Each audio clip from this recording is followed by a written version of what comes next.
All right, hi everybody. My name is Michael Yu. I'm now a third-year dental student at Western University in California. I'm joined by a very special guest, one of my classmates, Steven Velasco. Steven, can you introduce yourself real quick for the audience? I'm Steven. I'm 31 years old, third-year dental student, right along with Michael, who I met on AADEA actually. I come from a background where I'm the first person to go to college in my family, in like this generation and every generation prior to. And I'm just a stubborn guy who decided that nothing was gonna get in my way. So being ridiculously poor wasn't gonna stop me. Not having mentors around me wasn't gonna stop me. But I definitely took the long route. So I'd much rather share my story to help people not take that long route, because it sucks. Which is the whole point of why I started. I started this YouTube channel because I applied 3 times, as you were a multiple time applicant. Sort of. Right? Sort of. I was sort of a multiple applicant, And it's just, it helps for students to learn about other people's mistakes, and that way they don't make them. Yeah, like a really big thing though is that no matter what my story is, everybody has their own set of challenges. Getting into dental school, I really had this chip on my shoulder about these people who came from privileged backgrounds. And then now that I'm in dental school, I realized that they had their own set of challenges, which were, very unique for themselves. So this is just a story that if it resonates with you, fantastic. But just because, you may not relate to something I went through, doesn't mean like that's a bad thing, like you're going through your own stuff. So, don't want to discount that. I agree with that 100%. Yeah. So, can we get a little bit about your background? Just your life, and then let's lead into that. That sounds good. So, ironically, a lot of my adult life, and I think there's a psychology theory about this, but a lot of my adult life is really built on making up for childhood pain and hurt, basically. Childhood mistakes, if you will. So getting into dentistry, it was everything that I wanted as a kid. And so growing up as a kid, it was, a funny thing is I was just talking to my mom, and I got this vivid memory of being at one of the shelters, and this was in San Antonio, Texas. And I remember seeing my mom working in a back kitchen scenario thing, but I was outside on the sidewalk, and you could see her working. And part of the rationale for being in this shelter was that you had to actually work. And wow. Yeah, it was different, but it never aligned with my recollection of being in a shelter, because I only remember 2 of the shelters we were in. There was the battered woman shelter, and then there was the Salvation Army shelter. And I knew the battered woman shelter, I can remember that one quite vividly. The Salvation Army very vividly as well, but none of them came up and had that particular vision. So anyhow, you've got a mom who lives in San Antonio, Texas with 5 kids. And at some point it was just the 3 of us. We moved around a lot. 4 of us. 2 of my siblings ended up going back down to California. And so we found ourselves in the homeless shelters a couple of times. But that wasn't even the worst part. Sometimes it would be 5 of us in a bedroom. A lot of times, we were moving around so many times that I hated the rain, because all of our belongings would be outside, and if it rained, well, not if, it did, everything was gone. So anyhow, poor beginnings, that's the gist of it.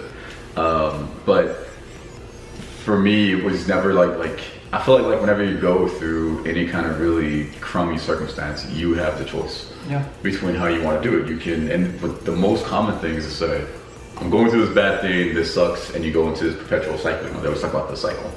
I saw it, and I always used it as fuel. So that was the poor beginning. Left California, go down to San Antonio, Texas. Start off really, really, really poor, and then that kind of continued until early high school or so. At some point,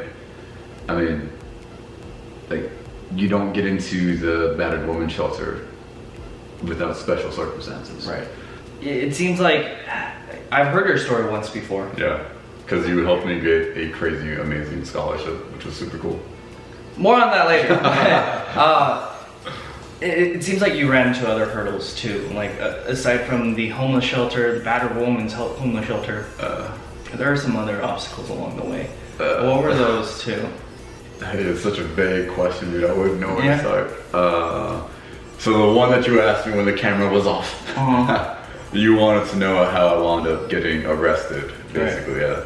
So that one you'd have to fast forward 10 years. So then when I was 18 years old in just like a couple of weeks, you know, you grow up and you think, yeah, no, I'm not gonna do that. Like, I'm gonna be better than that. And I wound up, like the umbrella term is domestic violence. I wound up in jail with my brother for domestic violence, ultimately. But it was a really, really good thing. Getting arrested was a good thing. No, dude, you have no clue. You have no idea. Same thing with, you know, that one, the results of getting arrested, like, that was just instant when something clicks. That was getting arrested. Battered women's shelter turned out to be a great thing as well, but that's just a lesson you learn down the road. So my brother and I, we get to fighting again. It's a usual thing. Like, having cops involved was a very, very normal thing for us, you know. Cops are coming, and Arizona has a law, I don't know if they still do now, but whenever there's any kind of domestic violence incident, somebody will get arrested. Right. Like, someone's getting arrested no matter what. And I think it's just my opinion, I think it's on the premise of knowing that, like, you've got to separate this, you know, because the individuals won't do it themselves. You gotta remove a party from the actual... Yeah, but it could be like anything. So I ended up getting arrested, and so it was funny because, I guess after I got arrested, my brother was like, "You can't take my little brother," and so they arrested him too. But I didn't know that at the time. Yeah, so that was comical, and the cops who were arresting me, they were really apologetic. Like, dude, my supervisor is coming. Yeah. Like, I have to arrest you, kind of thing. And I was like, okay, that's cool. You're just doing your job. Yeah, you know. You're just doing, I don't blame you. Like, I'm not trying to downplay the seriousness of domestic violence by no means. Like, I really do think it was a great law. And so the reason why I say it's a very good experience for myself was because for the first time, there were consequences for acting like hooligans and fighting, you know. And up until that point, no one's, you know, you don't tell other people about what's going on. Right. You don't do that whatsoever. And so for the first time, like, you know, you guys are fighting, that's not right. You have consequences, you're going to jail, and whatever may come about after that. And so yeah. Well, so from the shelters to jail, to realizing, man, this isn't what life is supposed to be like. At one point, there must have been a point where you were thinking to yourself, maybe I need to pursue an education. So pursuing the education, I don't know how I knew that was a thing, but I knew that the reason why it became normal was because of the shelters.